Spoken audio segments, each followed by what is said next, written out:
एक समय की बात है। ऊंचे ऊंचे पहाड़ों से घिरा एक छोटा सा गांव था। वहीं रहता था मार्को, 24 साल का एक जवान लड़का।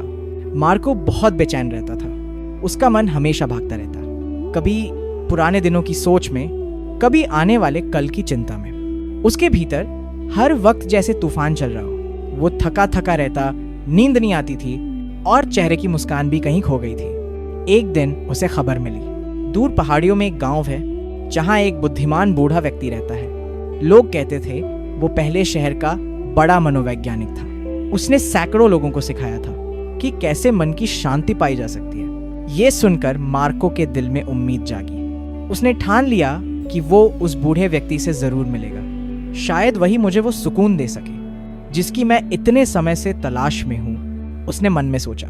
कई दिनों की लंबी और मुश्किल यात्रा के बाद आखिरकार मार्को उस पहाड़ी गांव पहुंचा।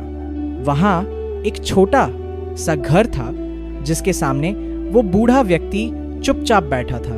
उसका चेहरा बेहद शांत था, जैसे भीतर कोई तूफान नहीं, बस सुकून ही सुकून हो। मार्को धीरे से आगे बढ़ा और बोला, बाबा, मेरा मन बहुत बेचैन है। मैं सोचता ही रहता हूँ, रुक नहीं पाता। क्या आप मेरी मदद कर सकते हैं? बूढ़े व्यक्ति ने आंखें खोली, हल्की मुस्कान दी और बोले, तो तुम शांति की तलाश में आए हो? अच्छा, तो चलो मैं तुम्हें एक छोटा काम देता हूँ। वो अंदर गए और एक गिलास पानी लेकर आए। गिलास इतना भरा था कि जरा साह हिलाने पर भी छलक जाता।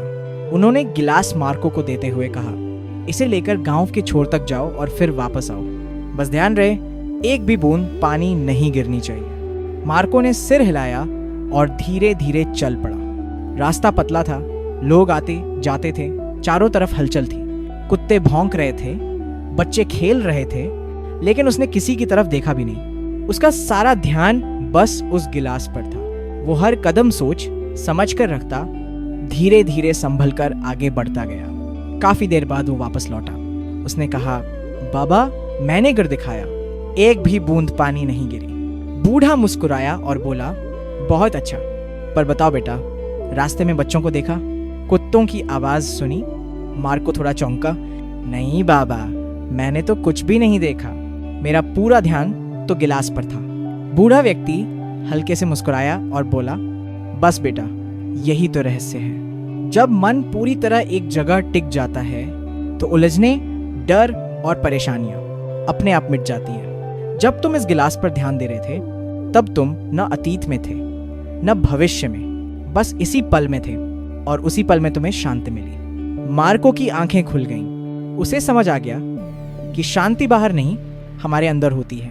वो मिलती है जब हम वर्तमान क्षण में जीना सीखते हैं। उसने सिर झुकाया और कहा, बाबा, अब मैं समझ गया। मन को शांत करने का रास्ता यही है। हर पल को पूरी तरह महसूस करना, यहीं रहना, अभी में रहना। बूढ़े व्यक्ति ने मुस्कुराकर सिर हिलाया। सूरज धीरे धीरे ढल रहा था। आसमान सुनहरी रोशनी से भर गया था। पक्षी अपने घोंसलों की तरफ लौट रहे थे।